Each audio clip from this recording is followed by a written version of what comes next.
गणेंद्र भारद्वाज, गणेंद्र भारद्वाज, एक सेकंड लौट रहा हूं अभी बीजेपी कांग्रेस। गणेंद्र, अगर देश के बाकी राज्यों की तरह हिमाचल में भी आपको अगर ये 0-1, ये सर्वे ऊपर दिखा रहा हूं, 0-1 इस तरह की सीटें आई, तो जो आप नेशनल पार्टी बनने का दावा कर रहे हैं और 24 में हम ही हरा सकते हैं बीजेपी को, ये जो दम भर रहे हैं, इसका क्या होगा फिर गणेंद्र? देखिए मानक जी, दिल्ली को भी देखना चाहिए। दिल्ली में एक बार नहीं 3 बार आम आदमी पार्टी ने अरविंद केजरीवाल जी के नेतृत्व में सरकार बनाई है और हिस्टोरिकल मैंडेट के साथ।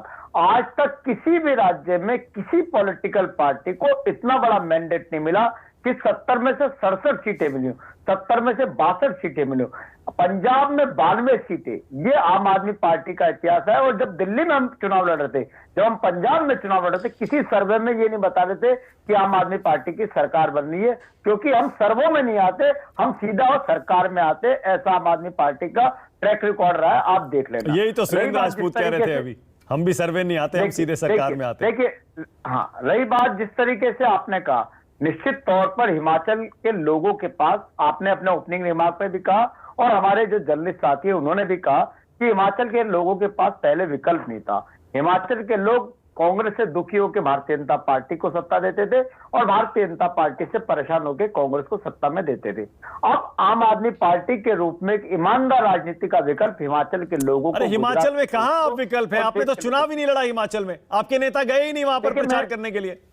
मैं वही कह रहा हूं कि हिमाचल के लोगों ने Arvind Kejriwal model of governance को फील करा है। मैं आज नहीं आपको दावा कह रहा, मैं आपके सर्वे को भी नकारा, क्योंकि सर्वे आपने कराए, मैं आपके सर्वे को हमने नहीं कराए, हमने तो सिर्फ 4 सर्वे जो अलग अलग एजेंसीज ने किए हैं वो दिखाए हैं। हाँ, मैं कह रहा हूं कि मानक, जिस तरीके से आम आदमी पार्टी के कार्यकर्ताओं ने जिस तरीके से गांव-गांव पंचायत जाकर आम आदमी पार्टी के विजन को, अरविंद केजरीवाल जी के विजन को, हमारी नीतियों को, हमारी गारंटीज को रखा है। आज आम आदमी पार्टी क्यों राजनीति में हम क्यों आए हैं? हम यही तो कह रहे कि अगर आपने हिमाचल में प्रचार ही नहीं किया, सच तो यह है, आपने पूरी ताकत गुजरात में लगाई है और उसी का नतीजा है। देखिए, प्रदीप चौहान बैठे हैं, सुन लीजिए एक मिनट, प्रदीप चौहान बैठे हैं और ये स्थानीय पत्रकार हैं, वहीं शिमला में ही रहते हैं, हिमाचल में वहां का कोना कोना जानते हैं। वो कह रहे हैं कि यहां ये बात होनी शुरू हो गई थी कि बीजेपी कांग्रेस के अलावा आम आदमी पार्टी भी आ रही है, एक अलग ऑप्शन मिल रहा है, लेकिन वो चर्चा खत्म हो गई क्योंकि आपने अपना पूरा फोकस गुजरात पे कर दिया, हिमाचल को छोड़ दिया।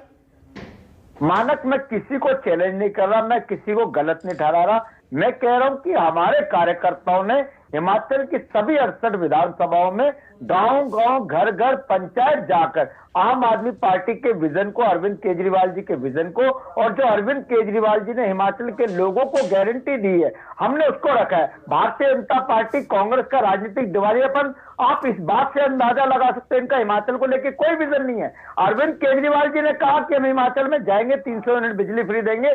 जयराम ठाकुर की सरकार ने हमसे डर के हमारा मॉडल कॉपी करके हिमाचल में 125 यूनिट बिजली फ्री दे दी। हमारे से डर के हमारा मॉडल कॉपी करके सार्वजनिक बसों में महिलाओं का किराया अदा कर दिया। कांग्रेस ने क्या करा?